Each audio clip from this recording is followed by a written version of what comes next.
Frosty the nigga, he's a nigga in the cold. He doesn't have a jacket on, how did he get in the snow?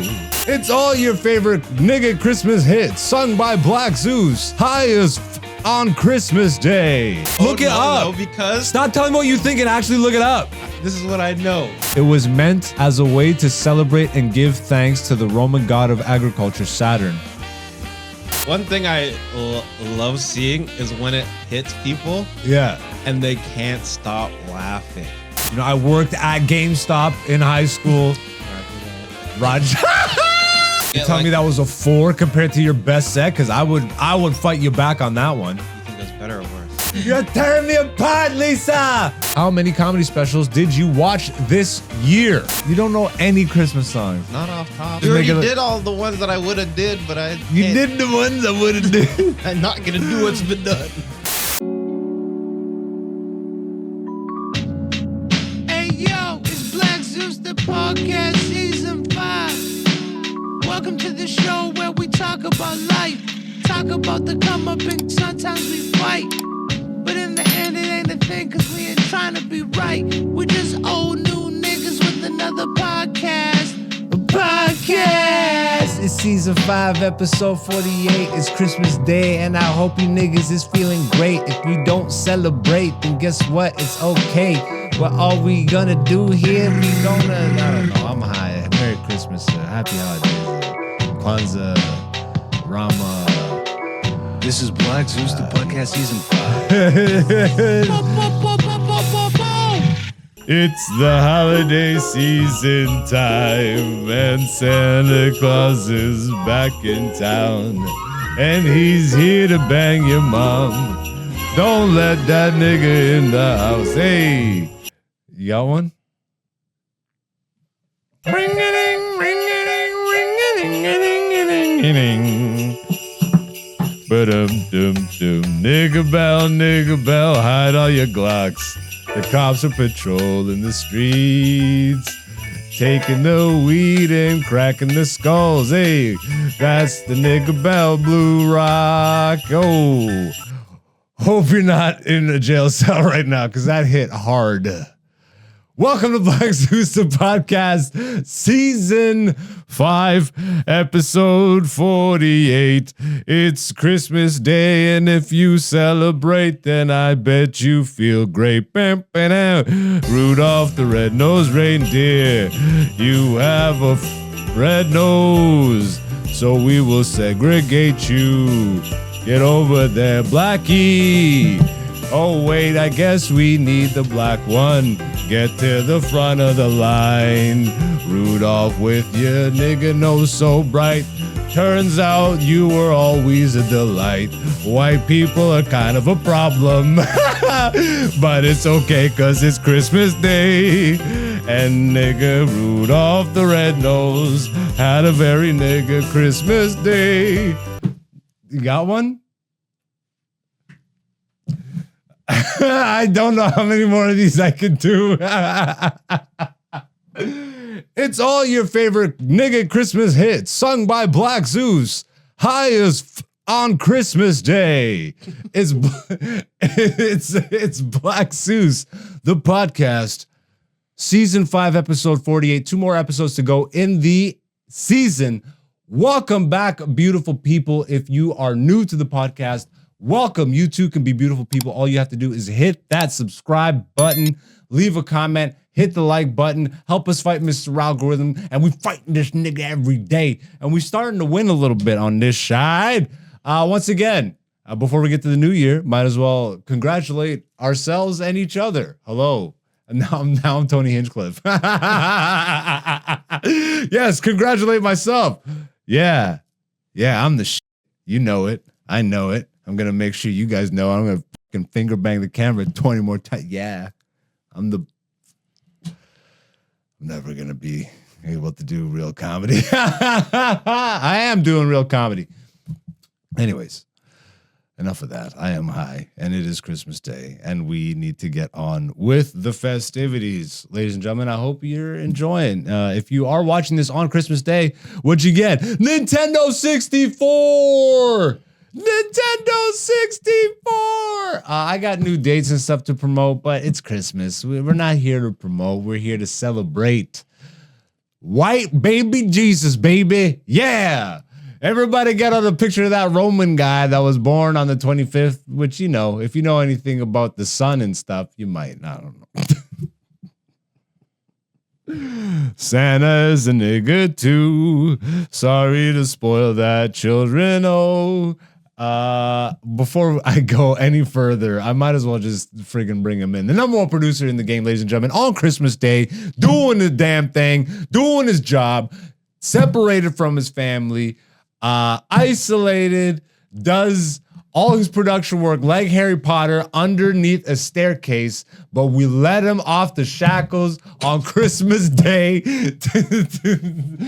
Dante's in the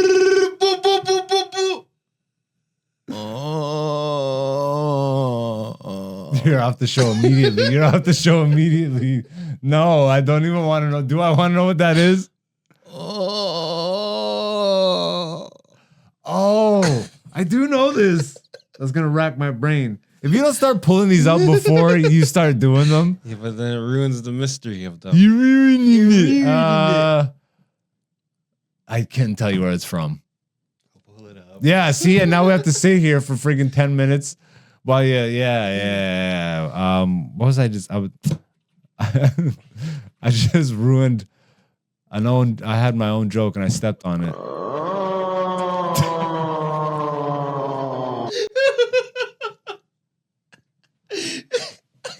That was upsetting. I really do live under a rock. I don't know anything about me. I got pasties like crazy. Gotta drink water real quick. Merry Christmas, bro. Merry Christmas to you too. Do you celebrate? I enjoy the festivities with the family. Yeah. Do you celebrate Christmas? Yeah. Do you celebrate Christmas? Yeah. What about Christmas? Do you celebrate it? No, confused. I'm sorry, only one of us has smoked weed. Merry Chrysler. There's my meme, my 2015 meme. Chrysler. Wait, you don't know that one? I do, but that's like 2012. I said 2015. I think don't know, I'll go with my date. Thank you. It's a little more topical. It's a little more topical. You know, 2015 was 10 years ago.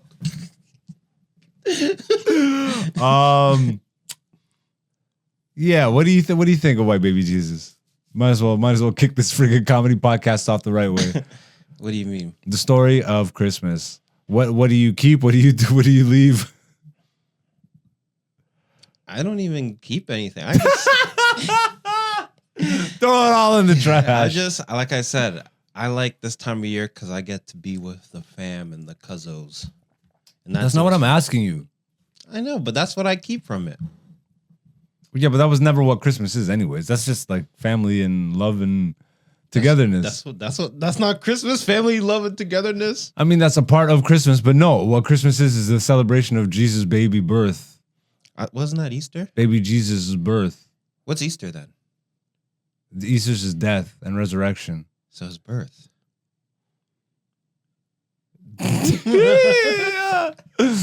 I mean, what do the esoteric people say that this is when aren't we in the apex of the darkest? Today's the darkest. Today's the darkest. Not Christmas, but today. No, Christmas is the day that the sun starts to ascend back up to the no, it starts the high point. It starts to ascend right after it's darkest. So which is today. So after today, yes. The sun stays at its lowest point for how many until Christmas, and then on Christmas Day is when it goes back up. No, it immediately starts because it's always going to be moving. No, there's like a period of time where it stops for 3 days. Yeah, where it's level. Like I swear, like now we got to look this up. I know that today's the darkest day of the year, which means every day after that will be lighter. Yeah, that does make sense. So then, what the hell is the whole idea of the sun resting? You know, the sun setting for 3 days, like setting and then resting for 3 days and then resurrecting. That's the whole assume esoteric that's Easter time. No, no. Why not? Actually, yes. Damn. I just did myself in. Yeah, I think you're right. Yeah, Zeus. You just told me it's the resurrection. Yeah, so then what the hell is the Christmas one? All right. The Christmas one is not real. That's the first No, it one. has something to do with a star. Like the friggin' esoteric friggin', I know, but what White Witches will tell you it's they about. moved Christmas to the solstice, Yes. right? So what is happening in the sky? The during solstice, today is the darkest day. We have the most nighttime. Star-wise. The sun is a star. Yes. So when we have less of the So sun. then why is the 25th the day of recognition and importance? Why isn't it today? Because if it was today, that would be pagan. No, see, now you're just telling me bullshit. No, what do you mean? That doesn't even make sense. You're literally just telling me what you think. I'm not, look it up. No, because Stop telling me what you think and actually look it up. this is what I know. No, you Because don't. you can't worship the Sundays. Like the day, you can't worship the sun. Because Okay. that's pagan. Christmas So- is on a Wednesday. I know. But today is the solstice, which is, if you're tracking the sun, today should be the holiday. Today should be. Is that what you're saying? Yes, but because you can't do it, because that's sun worship, you got to move it a couple extra days. All right. Right? Oh, you son of a bitch. This is a comedy podcast. This sucks. This is the worst Christmas analysis on the internet. Hands down. I'll go back to doing music. What's another song I haven't done yet? I apologize, ladies and gentlemen. I don't know. I don't know. What would we even look up? Oh, Christmas And the winter solstice. Let's actually look this up. It's a Christmas Negro miracle, folks. Should I title that for the episode? Definitely not. Algorithm just punches us the down. pagan origins. Okay. That doesn't. Why is the 25th a day of importance? You're saying specific. Okay, so you're saying it's because they can't outright say, Yes. "Oh, we're doing sun worship here." So now and this is based on one website. We're doing not a but deep it's analysis. History cooperative. Oh, so we know it's real. Whatever the frig that means. I'm being ironic, folks, for the people that can't read irony. The origins of Christmas are complex and intertwined with various cultural and religious traditions, including some pagan elements. While Christmas is primarily celebrated as a Christian holiday, commemorating the birth of Jesus Christ, it coincides with the winter solstice and incorporates elements from pre-Christian traditions. The winter solstice for the northern hemisphere takes place on the 22nd of December, the day when the Earth's axis is tilted furthest away from the sun.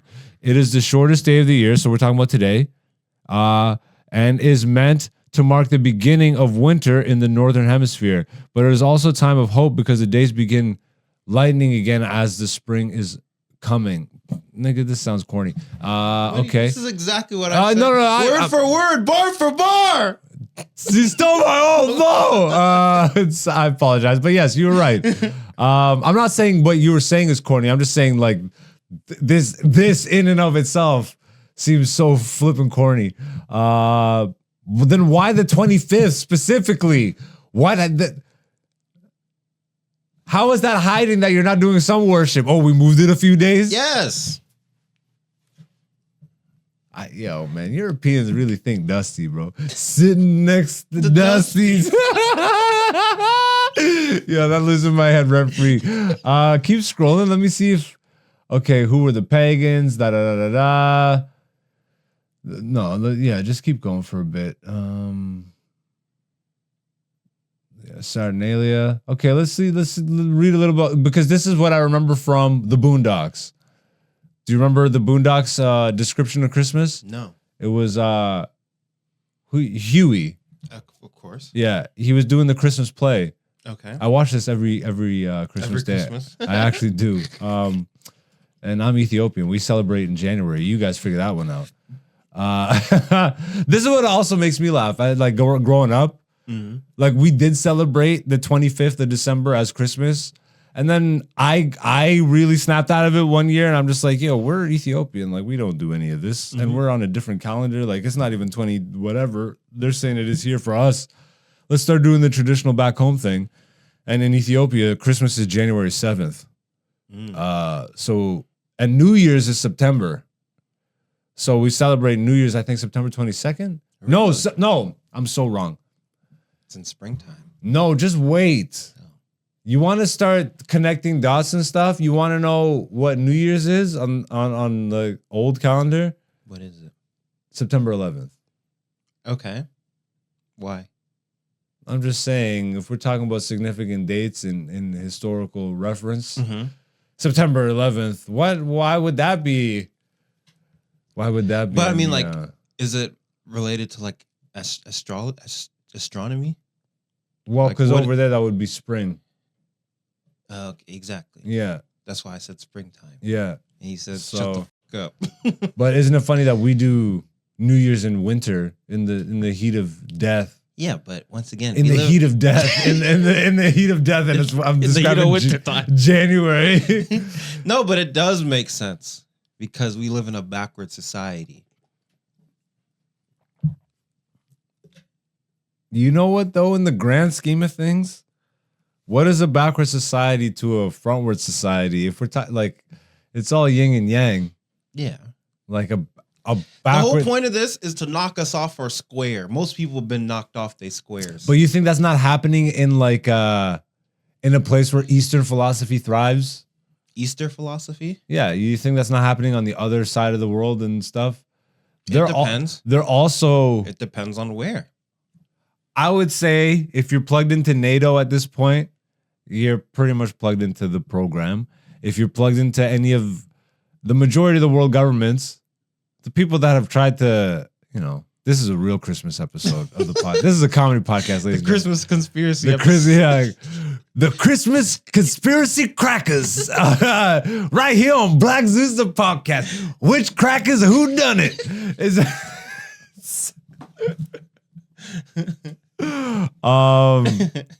Okay, I'm going to read this though. The people of ancient Rome celebrated the winter solstice with the festival of Saturnalia. It was meant as a way to celebrate and give thanks to the Roman god of agriculture, Saturn. What? Saturn. No, I know. We giving thanks to Nick. To Melanet. By the time the winter solstice came out, the last planting season had been completed. Thus, the ancient Romans could then happily engage in an entire week of festivities. The Saturnalia festival. This is an awful description because it's not telling you about any of the gay stuff. So, go like it's not, we got to really tell people what's going on. Go to YouTube for me and type in Boondocks Christmas. And it'll be Huey explaining Christmas. This is all you need to, we'll have to chop it up and stuff so we can actually play it properly. The second one, yeah. Oh, man. Damn, granddad. That's what Press the Christmas right is all button. Jesus probably hates you for celebrating it. There ain't gonna be no Scrooges in this house, In boy. this house is Look, boy. Granddad, it's clear R.I.P. from the scripture that John Jesus was not Witherspoon. born in winter. The I was shepherds who about to saw say the Reese angels announcing his Witherspoon. birth Oh would not my have been out in their goodness. fields in R.I.P. December. that blonde white Reese Indian winters are too Witherspoon. cold. If You believe in that sort of thing.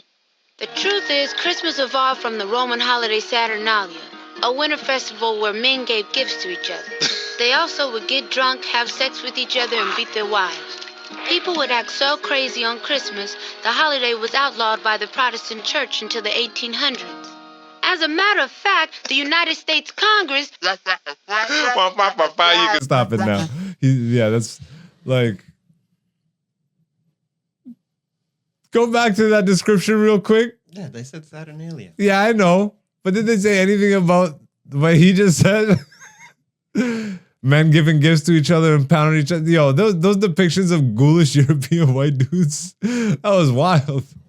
Man, I missed the Boondocks. Is that still up here? I still got the box sets on this shelf here. Yeah, Iranian Sun God. Yeah, it didn't mention anything, right? What? That there was any gay stuff happening. No. Yeah, okay. Interesting. So this whole, and you said we were on historycooperative.org, like it meant anything. Let's go to Mick. No, we're done. This is the friggin', you got one Christmas song in you? No. You're not adventurous as a comedian, bro. Try some shit. I don't know any Christmas songs. You don't know any Christmas songs. Not off top. The cadence, and then you just You make already it. did all the ones that I would have did, but I You did the ones I wouldn't do. I'm not gonna do what's been done.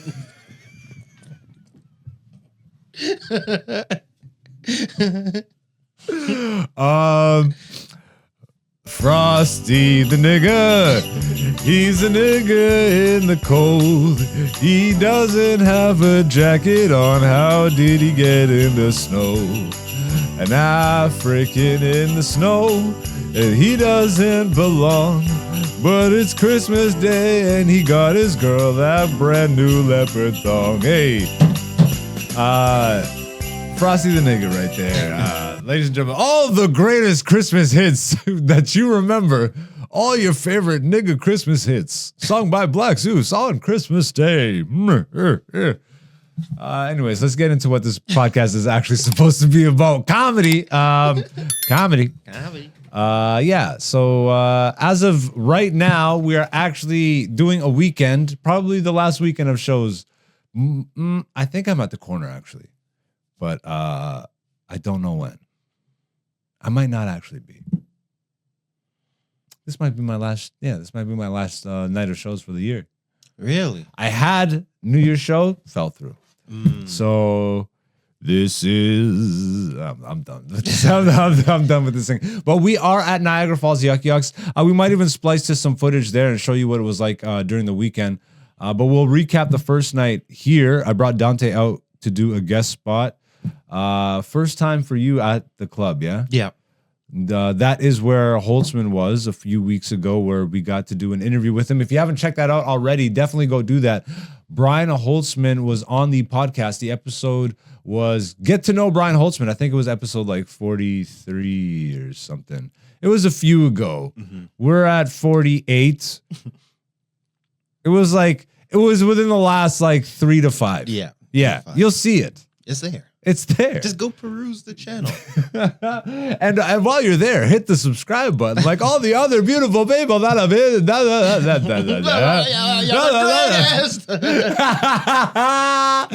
Mexican people are great.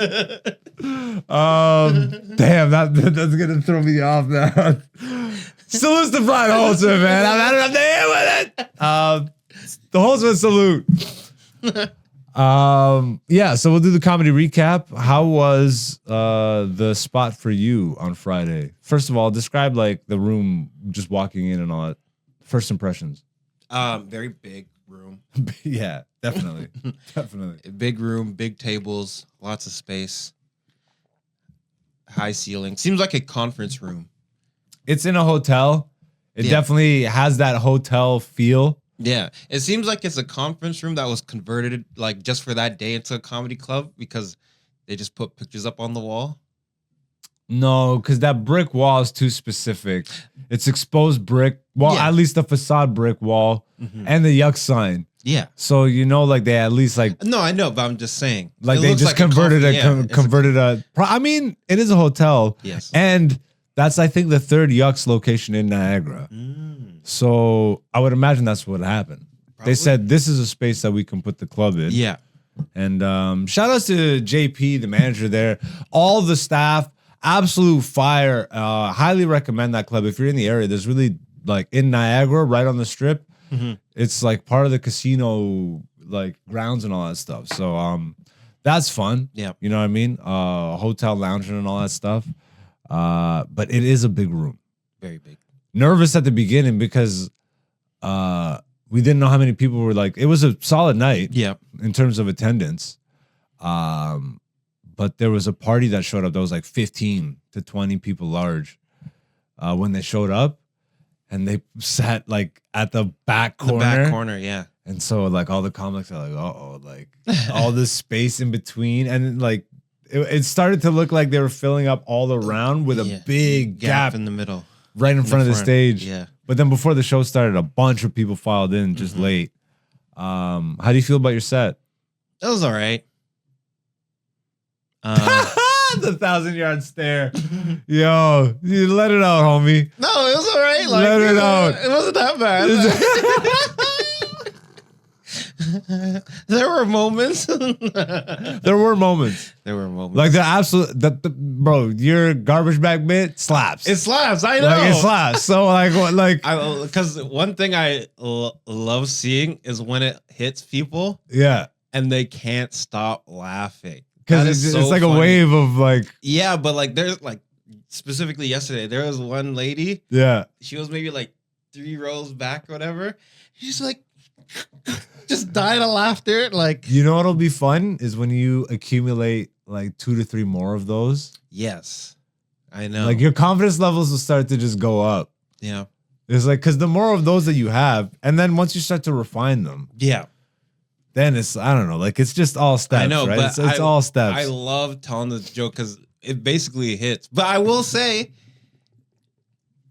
and this is maybe I'm not going to blame the crowd, but that was probably the weakest response I've gotten for telling that joke. Which is funny because overall, like, I wouldn't say any of us had strong sets just given that night. Yeah, Like, we had good sets. yeah, that's what I'm saying. For It what wasn't the- bad. But, and I can't tell, we'll tell tonight if it is, because I've heard this from other comics that have done that room also. Mm. It's a very wide room. Yeah, Like, it feels conferencey, and you can't get the lighting low enough to where you can't see everybody. yeah. So you can literally see everybody. And that definitely, like, that always hurts a show, I think, in my opinion. Really, if the comic can see the crowd.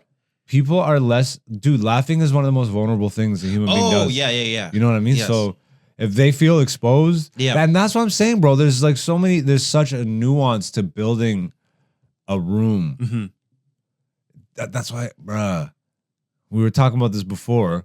Yeah, you want to get into it? No, like a little bit, but it's like, yeah, I made the joke, but you obviously already knew. I'm like, yeah, you realize I don't really like most comics. Like, they're not that good. Like, it's because most, like, when you're not really, I don't really want to loop back to the Anthony Jeselnik thing, Okay. but I did end up watching that full pot. Like, I Same. watched it I watched fully.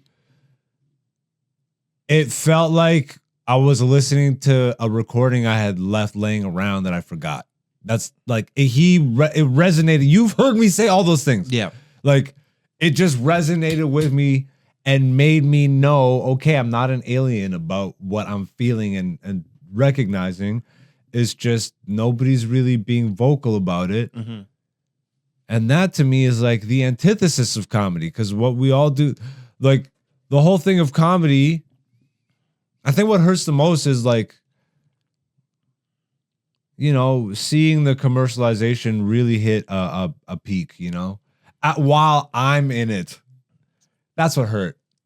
Because I got to see like comedians really thrive while just being comedians. And I fell in love with comedy. Mm-hmm. And then, you know, everything evolves, and social media and all that stuff, blah, blah, blah, blah, blah. Even technology, you know, to the point where like what I fell in love with is an android now. It's turned into a fucking robot. Okay. Like, I love the original natural state of comedy, Yeah. not the content creation, clickbait. Yeah. So you don't like the Android version of it, is what you're saying. No, that's why you've been hearing me I know, but screaming you from the said you rooftop. fell in love with the Android. No. That's what I heard. Well, you heard wrong. I Yeah, did. I'll play That's it back. why I'm I'm going to run this confused. back. Yeah, you. No, well, yeah, but I get what you're saying. Yeah. Yes. Okay. Like, that's What you had fell in love with is now an Android. Yeah, and you know, I think I would have even been okay with whatever comedy had morphed into had it stayed natural. Mm. I think about this too.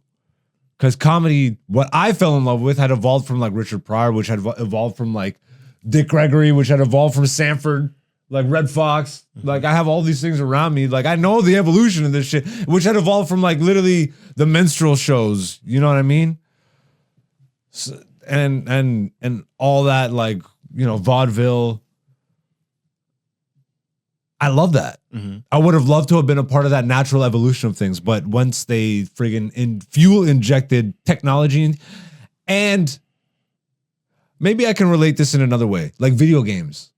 Okay. I think I can relate this perfectly because I'm a nerd for video games. Sorry, but I can definitely say I'm a nerd for. I grew up a nerd for video games, bro. Okay. There's an N64 on my set. Yes. I damn near have like 60 cartridges still to this day. Mm-hmm. Like, I had every friggin' console up until a certain generation. You know, I worked at GameStop in high school. Roger that. Roger.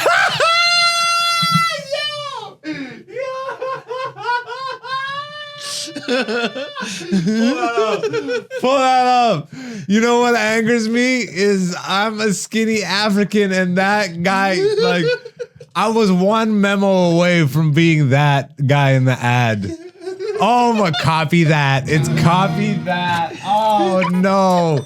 If you don't know what we're talking about, we're playing it on the screen right now. So friggin', it's an EB Games app for Call of Duty, one of the Call of Duties. I think it was Black Ops. Oh my God, it's just two dudes, like a white dude in a suit and then a white dude dressed like a security guard running from a parking lot to a GameStop. This is in Canada, right? Yeah, so they can get their copy Look, there's a flag in the back. Call of Duty. They finally get to the store. Whoa, hey guys, welcome to EB Games. Let me guess. Call of Duty. Advanced Warfare. Xbox One. Copy that. Yo, no, turn this off. Duty Advanced Warfare for Xbox One. I had to quit the company after I saw that ad. I said, I can't be a part of this anymore. This is an atrocity. You do not like black people. Why would you represent us like this? To be fair, though, at the time of my life when I worked at this company, that nigga was me. So Hey, that is you. Like, stop exposing me, nigga. Go f yourself. Copy that. So look, I love video games. My credentials are there. I grew up with this stuff. And there was a point, there was like a couple console generations there. I would say like from like Nintendo, yes, because it really started to turn into something. But Super Nintendo is like hit its stride. Then we got the PlayStation, but I would say like PS2, like probably, you know, biggest console of all time. Somewhere around that time, games. You know how I am a nerd about comedy? Comedy is art, da da da da da. I'm like that with video games. Mm-hmm. And the only reason I have that sentiment is because the games that I grew up playing, some of my favorite games of all time, Shadow of the Colossus.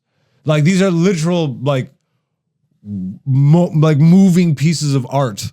You know, like you couldn't make the argument against it to me at the time. And everybody liked to say video games aren't art and all this stuff, whatever. They're just entertainment or kids' toys or whatever.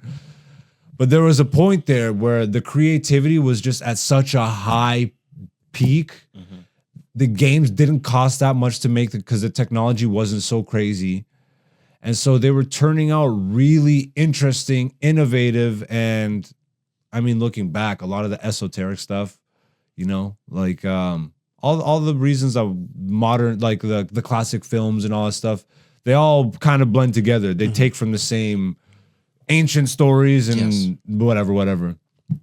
But there was a point when I would say the 360, that was probably the death. That was the last console generation that I would say felt, I can't even say just on a whole, like the gaming industry felt super artistic as a whole up until that moment. And then the commercialism started to really drive home. Once Modern Warfare hit, Call of Duty 4, Halo 3, Gears of War, you started churning out franchises. But I will say, they were great. The first Modern Warfare was an art piece. Yeah, absolutely. Yeah. But that was the beginning of that's like the peak. Yeah. I would say it peaked at the 360 era. I would even say PS4 had bangers, but to me it was fewer and far between, and it didn't feel like the gaming industry as a whole didn't feel special anymore. Okay. It felt like Sony and Nintendo were creating individual works of art here and there. Yeah. And Microsoft just committed all the way to, yo, bro, this is like brutalism art. You know what I mean? Like, we're just going all the way commercial. We're doing pop art on the walls. Like, they turned into Andy Warhol. And then everybody else is like, we'll do like boutique style stuff. But Sony's still a megalith. Yeah. But they're Japanese, so they have that like respect for, we make a video game art. I apologize, Japanese. But But once video games started having $100 million budgets, once GTA 5, we're still on GTA 5. Yeah, but GTA 6 is coming out soon. Next year. We'll see. It's still not out. I played every version of... Dude, I bought GTA 5 like 3 on times. PS3, Yeah, on same. PS4, on PC. I don't have a PS5. Yeah. But like, I probably would have had that $10 upgrade at least. Like, No, that was a good game. I like single player. I don't like what, The single player was fun. The single player was. Yeah. I'll give them that. But I'm not going to buy it 80 times for single player. Now all they care about is the multiplayer because it maximizes profit. Because that's all this. We're just turning out sequels. No. But you can't say GTA just turning out sequels when it's been 10 years since GTA 5. Well, you kind of don't need to turn out sequels anymore when you created GTA Online. And that is lending to my point. The love of the actual thing is removed when you inject more and more money. Always, point blank period. Art is dead. The whole reasoning or logic behind that to me is we're talking about capitalism. Yeah, but then you think of games like Red Dead. Same company. Amazing. Yo, Rockstar Red Dead is 2. Rockstar is a semblance of the old world, but again, we're talking about now Rockstar. What I was saying before was the video game industry as a whole felt special, felt like any moment some random no-name studio was going to pop out from the corner and just throw a dope, not like little downloadable game like you can get now. Yeah. Because that's the only thing people can really afford to make with love and passion behind it until, guess what? A bigger company like Microsoft comes by, we'll make a sequel to that and give you a bunch of money. And then, it's 50-50 at that point. Let's make a hero shooter. But like the industry as a whole doesn't feel like that. Okay. It's not all the companies turning out not just commercial hits, but also like commercial pieces of art and pieces of art like side hits. Like all of that is what I feel like has happened in comedy. And comedy is the biggest it has ever been. Every comedian I meet now is saying this. So we all acknowledge it. We all know there's more money in comedy than there ever has been.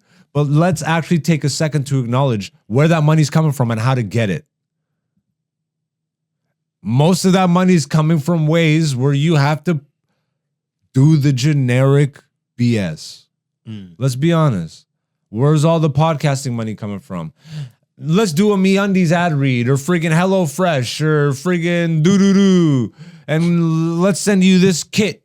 And we got a friggin' VPN. And like it's all okay. And let's spend 30 minutes out of the podcast every week doing ad reads now. And then also that skews what you're gonna say. Can't front like it doesn't when you become beholden to ad dollars. I mean, even look at us. We're not even doing ad dollars, and we have to conform to what YouTube. We have to work with the algorithm because we still believe in ourselves enough that I don't think swearing less or censoring the swear words like takes away from our content, whereas for some people it would. Yeah, if that's what they relied on. Yeah. Yeah. So like that's ultimately like, I don't know, man. It's once things become commercial, it's just whack. And that's what most of this has become. Am I off? Oh, I personally still feel optimistic. I didn't say I'm not optimistic. No, I'm saying how I feel. Okay, fair enough. But I personally feel like, yes, there is more money, and yes, it is kind of going to the same people. But I think also now that there's more eyes on comedy as a whole, that opens up more opportunities. Definitely. And I think it's on, and this is why, again, I gotta salute Jesselnick, because sure, it's great when we display how we feel authentically at our level, but it means so much more. It holds so much more weight when somebody like Anthony Jeselnik, who has been on JRE, who is currently on Netflix, who is in those upper echelon spaces, upper tiers of comedy to vocalize these things, because that actually, how many other people feel like us, but they're not listening to us because we're also on the same level or lower or slightly higher, but like they just can't find us because they never will. Mm-hmm. But Jesselnick has his voice reaches a lot further. Yeah. And that I think has a healthier trickle down effect on the overall art form. You need to hear people in the upper spaces say that that's a thing that they hold dear to their heart, that this is whack, so that you can actually be like, oh, I have what did you just say? Optimism. I'm optimistic. I believe that I can still do this. Yeah. You know, like I've had to brute force it. And then it's nice when an Anthony Jeselnik, who I'm 14 years in, this guy's like 20 plus. Yeah.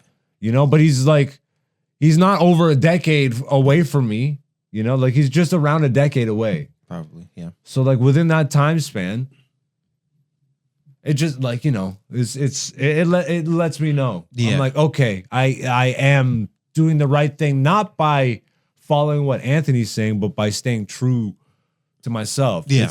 It's a lot rockier of a road. 100%. But the grass is, I think, way greener. and it's not even because it's actually grass on this side. On the other side, it's turf. Organic. Like everything's organic. Yes. It's not just like topsoil that you went to Walmart and just grabbed it. You know what I mean? You missed the joke I made. I said it's grass on this side. It's turf on the other side. Because it's not real grass. That's beautiful. Yeah. Okay. I did miss that. I didn't even catch that. But that's exactly, yeah. Like, I wouldn't even say it's turf, bro. It's like, no, it's because it's pretending to be grass. I know, but I think that that's even giving it too much credit.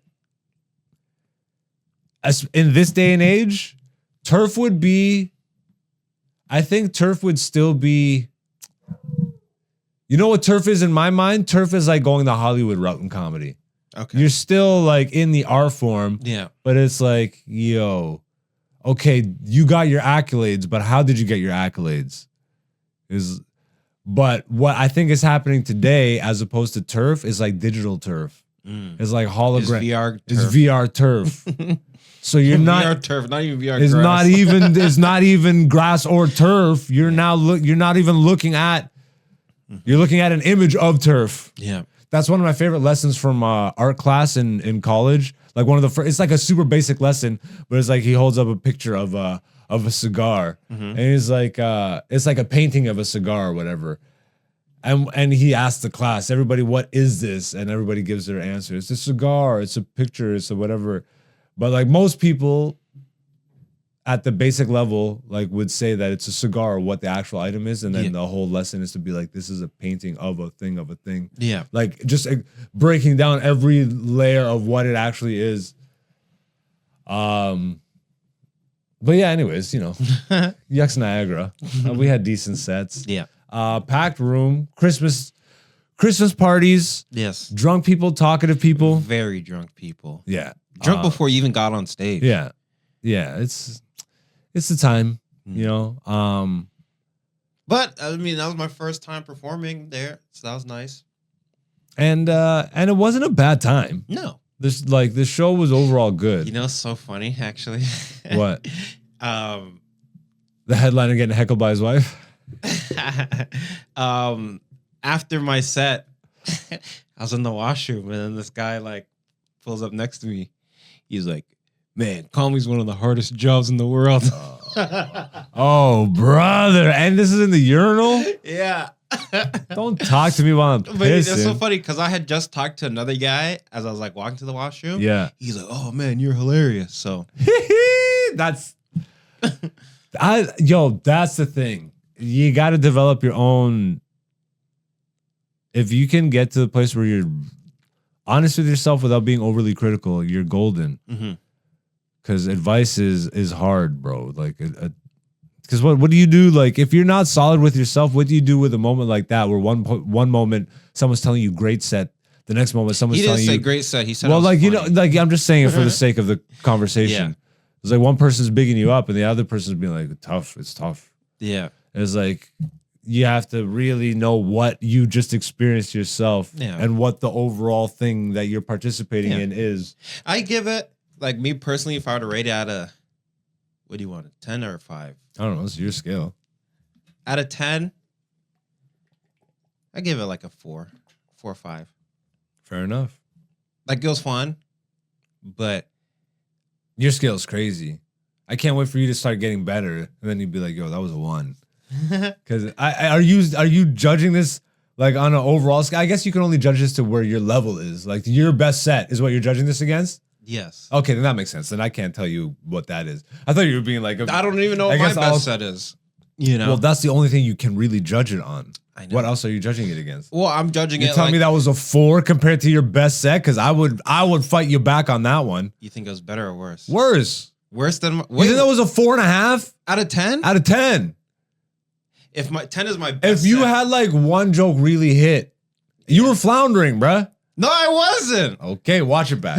I did. No, I didn't. No, you didn't. And I'm not saying this to be overly critical, but like I know. And I'm okay. And you know what? Maybe floundering is too harsh because you were getting like tepid reactions. When your garbage bag hit, it hit, and you really brought them. Yes. But like, there's so many places where you could improve. I know, 100%. You know, and even for me as a host, I would say I did out of 10, 3.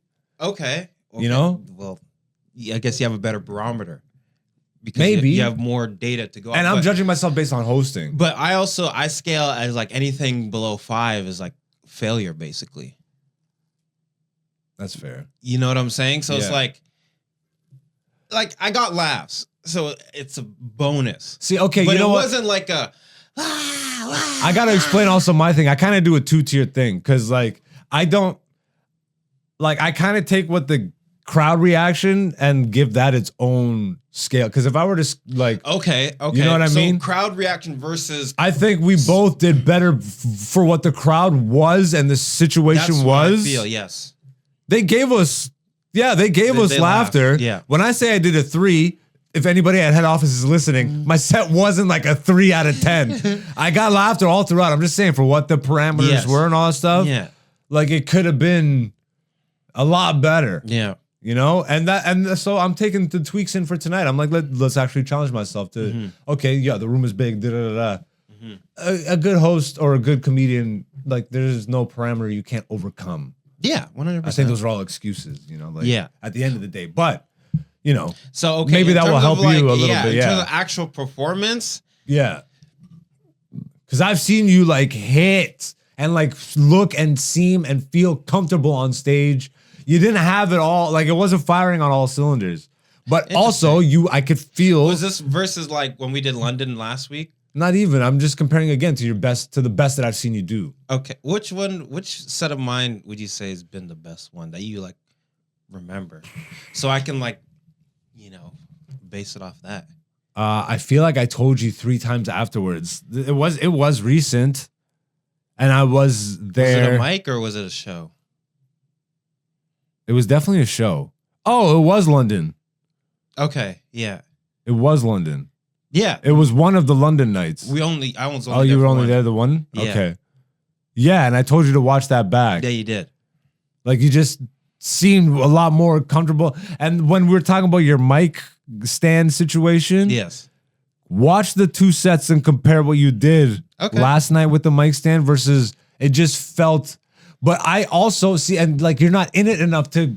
It's comfort, bro. No, I know I'm not comfortable. Yeah, that's why I'm holding on. You're like holding on to the mic stand. Don't let me drown. When you gotta let it go. Don't let me go. It's okay, baby. It's okay. It's okay. It's okay, boo boo. I'm just holding let it go. It's like your first day at school. It's okay. It's but you. And that's what I could sense. Off the stage. And that's why I want you. And that's why I want you to be more honest with yourself. When you say like, I know why you say 3 or 4 and a half. But that was based off because you were getting decent reactions. Yes. But like you got to be more critical for yourself in terms of like you could tell immediately that you were not comfortable with what the situation of the room was. I like, and I don't even know how I can relate this to you, but I could tell. Yeah. I mean, you're trying to feel out the room, and I could tell you're like, what is happening here? You're almost like overwhelmed. It is a lot, but and when it doesn't hit, the nerves start to spike. They do, but it wasn't like you were nervous, but like you were nervous a little bit. I'm always nervous. Yeah. Like I'm not gonna say I'm not nervous. It's so nuanced, you know. And we're already 50 minutes in, and we're gonna save the MMA stuff for next week. Next week, okay. Yeah, might as well, because like, but this is like so. I know that I'm not fully comfortable on stage yet. Yeah. So that I don't even bother factoring it in because that's part of the baseline, if that makes sense. Say that again? I'm not factoring, like, I know that I'm not comfortable. So, like, by default, I'm already docking points, right? Like, you know, if you, like, say you put something on the scale. Yeah, but I think they're two separate scales. Well, let me finish this. Yeah. So you put something on a scale, right? Yeah. And you put a dish on it, and then you're going to put something in the dish. You have to calibrate the scale with the dish weight as well. Yeah, you have to tear the weight. Exactly. Yeah. So, like, I'm... Anyways. That's that plug talk. Yeah, that's the name of the episode. Plug talk. But so I already know I'm not fully comfortable on stage. Like my how do I put it? What would you call like the technical ability of delivering your jokes? Like delivery, I guess? Yeah. Okay. My delivery is not fully there yet. No. Right? No. So like I already know this. So I'm like, that's why I'm saying they're two separate scales. I'm working towards it. Yeah, but you can't average out.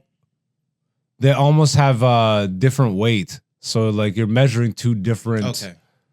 Does that make sense? Yeah. Like you wouldn't measure.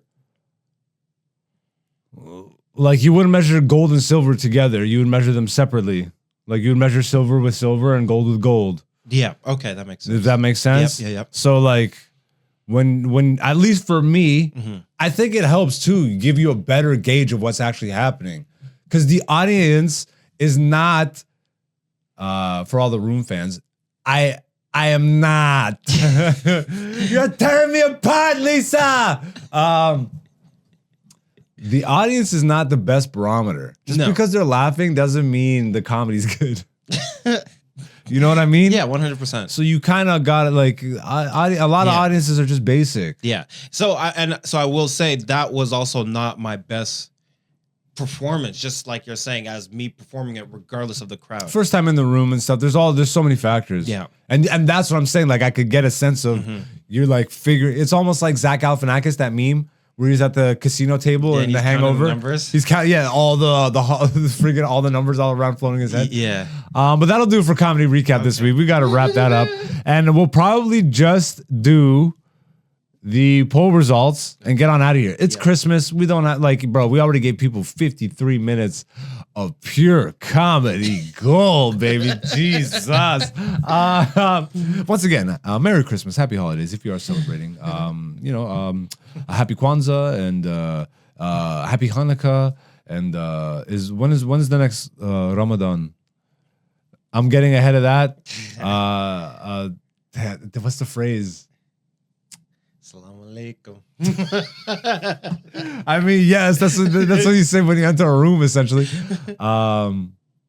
Whatever, bro. We'll get that. Eid Mubarak. That's what you say. Oh, yes. For Eid. Yeah. We're cultured over here. And, if you celebrate nothing, let's take a moment of silence for you.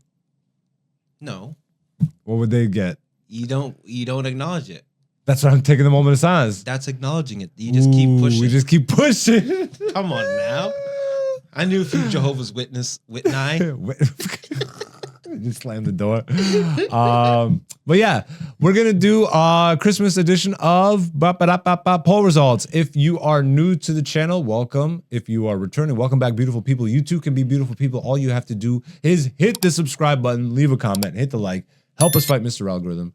Essentially, every Tuesday on my Instagram story feed and on the community tab on YouTube. We post an interactive poll question. Most of the time comedy related, sometimes not. And we leave it up for you guys to vote on, and we discuss the results here. And this week's poll question was, how many comedy specials did you watch this year? The options were 1 to 5, 6 to 10, 10 plus, and none. And before we get to the results, how many did you watch? Probably 1 to 5. Yeah, I'm in there too. Definitely 1 to 5. I watched less this year. I'm watching less and less as I go on. Well, go ahead. Finish what you're gonna say. No, you were about to. I was gonna say yours was one of them. My boss was the other one. Yeah. And then I watched Rogan's when that dropped. You know what? This is a good moment to let people know that New Year's Day, January 1st, I am releasing my first ever comedy special. It is a 1-hour theater special recorded 2022 November. I did it at the Zoetic Theater in Hamilton, Ontario, historic theater for the city. It's the city that I started comedy in. Once again, it's over an hour theater special. I did, re-record the material recently at the Corner Comedy Club, and I will be releasing that also as a redux down the line. But this is your first mention of it. I will be doing full promos and all that stuff. But once again, for the beautiful people of this podcast and this channel, be on the lookout. January 1st, as you are curing your hangover, I will be releasing it in the evening, so don't worry. Black Zeus Self-Portrait, my debut comedy special, will be premiering right here on the channel. So be on the lookout for that. And back to the poll question. You know what blew my mind? That Anthony Jeselnik podcast where he says how he prepares for his comedy specials. He watches. He doesn't watch any specials until he's going to record his own, and then he watches other people's specials to see what he wants to attack. Yeah. That blew my mind. Like throughout the year, he does. Yeah. So many comedians are afraid of watching other comedy because they're like, I don't want it to seep into my own comedy and then I get accused of stealing or whatever. And Anthony said, F it, I'm gonna actually go and like make fun of your jokes. Yeah. That to me, that's such a comedian's move, That's bro. diabolical. That's such a comedian's move. Like, I'm jealous I didn't think of some shit like that. That's genius. But also, I am super grateful. This is why, you know, I'm putting it on wax. One day I will work with Anthony Jeselnik. We will. On some capacity, on a comedy show, we'll at least get an interview with him. It has to happen. Yes. Inshallah. Inshallah.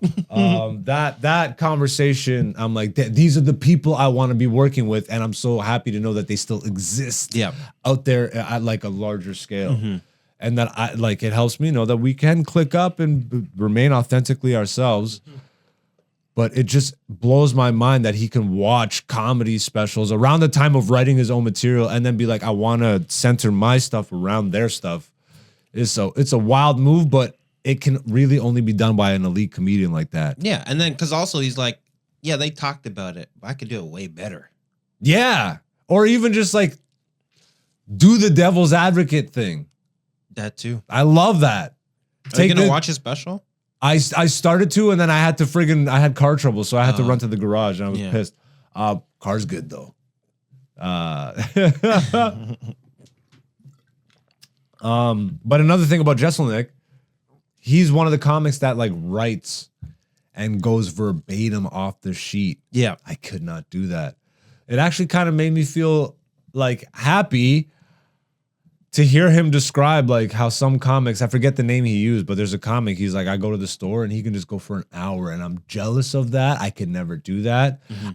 Even me personally, I don't know if I would want to just like be the type of comic, even if I had a name, to just show up and bump and throw your name around, throw your weight around. I've never been there though, so you know, it might happen once or twice. Yeah. But yeah, he says he's jealous of the type of comedians that can just go up there off cuff. Yeah, but don't you think some of those comedians are jealous of him, of how sharp his jokes are? Of course. And that's why, like, I think my style meets in the middle because I have a lot of written jokes. Yes. But I don't verbatim. Yeah. I know my jokes. I know the beats, the punches. Can I ask, okay. Because this is something that I've experienced recently. All right. And I don't want to throw the person under the bus. But when someone tells you, oh, I was a drama kid or I was, you can kind of tell how their stand-up's going to be, right? I don't have a specific frame of reference, so I don't know. No, but like you can, because like they go through it like it's a play rather than telling jokes. Does that make sense? I get what you're saying, but I just don't like, I haven't. You haven't encountered that? I'm sure I have. Okay. But I just haven't eyed it out, I Okay. guess.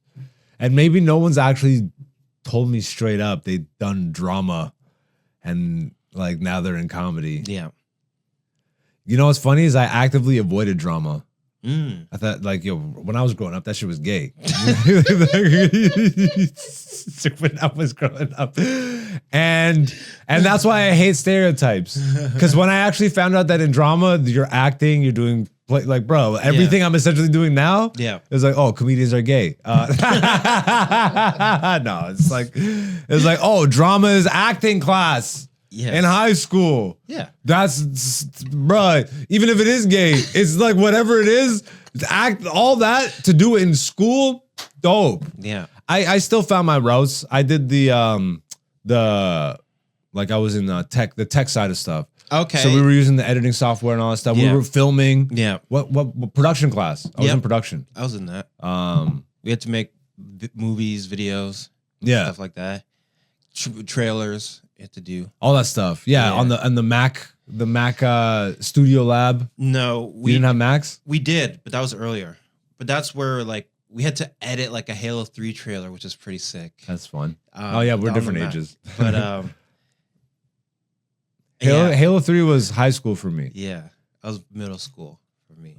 But back to drama class because I had to take drama because it was mandatory. Interesting. Because it was. Did you go to art school? No.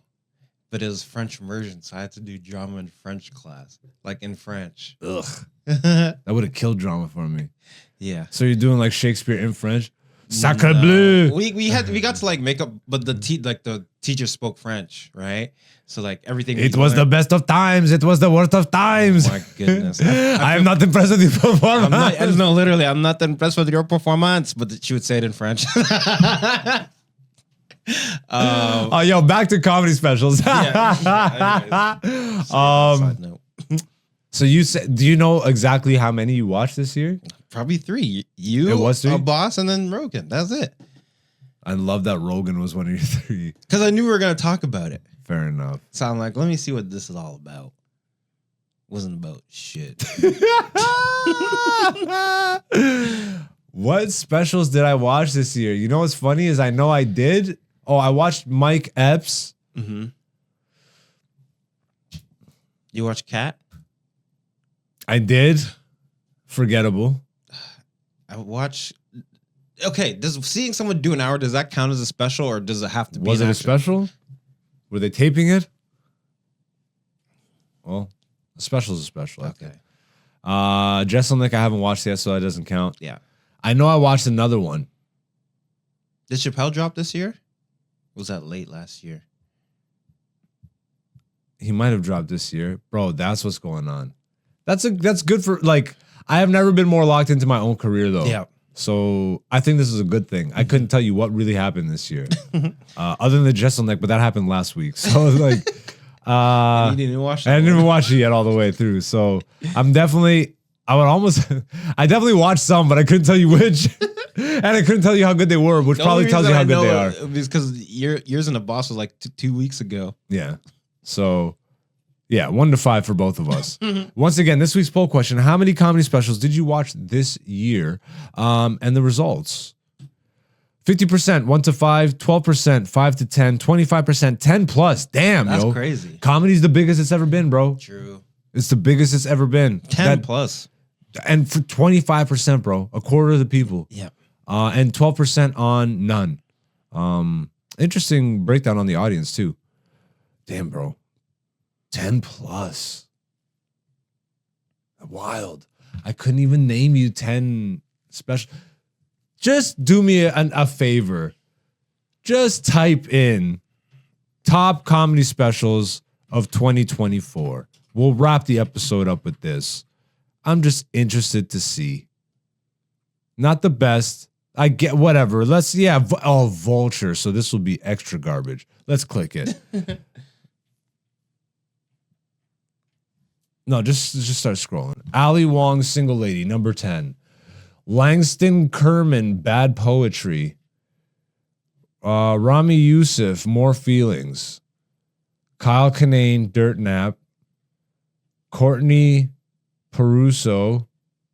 Wait, what's it called? Vanessa 5000. It looks like she's in a wig and costume, so that might be Anthony Jeselnik, Bones and All, number 5. Nikki Glazer, Someday You'll Die. Adam Sandler, Love You. Did you watch that? Nope. No, yeah. Jacqueline Novak, Get on Your Knees.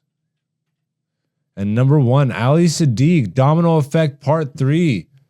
This guy released Part 3 of Domino Effect, eh? That's like that's like a series. Yeah, he's like on like Part 6 or something. I don't even know. Yeah. Wasn't it like 8 parts or something like this? I haven't seen any of them. Which again, we're not saying that these are good or bad. We just haven't seen them, and that's kind of a good thing. Because look at our channel, we're actually building, and you have helped that. We're not at the end of the year just yet, but for this episode airing on Christmas Day, we will say thank you guys so much. Like, what a banger of a year this has been. Continuing to just build, and we will continue to do so. Once again, be on the lookout. January 1st, New Year's Day, probably evening. I will be premiering my first ever comedy special, Black Zeus Self-Portrait, right here on the YouTube channel. So be on the lookout for that. But before we get out of here, Dante, you have any final words? Merry Christmas. Merry Christmas, y'all. If you do celebrate, if you don't, Merry Chrysler. Black Zeus the Podcast, Season 5, Episode 48. We will be back next week. Will we? Next week is the comedy special. Should we drop an episode next week? I don't want to double up. Let's let the comedy special breathe. Well, we have to drop an episode, right? What's the schedule? Because then if we push it back, then the next season will be pushed back. Back even further. Yeah, we will do something then. Maybe we could do it on like a Tuesday release, like day before, or would that still be stepping on it? We'll figure that out after. No, I don't, because then the day before is not January 1st. No, I'm saying we drop the episode on the 31st. Oh, the podcast? Yeah. Okay, yeah, maybe we'll do that the day before or day after. Yeah. The podcast will come out next week. Maybe not on Wednesday, but we'll be there. Yeah. And hopefully you'll be there too. Have a blessed week. Till then, peace, peace. This is Black Zeus, the podcast season 5.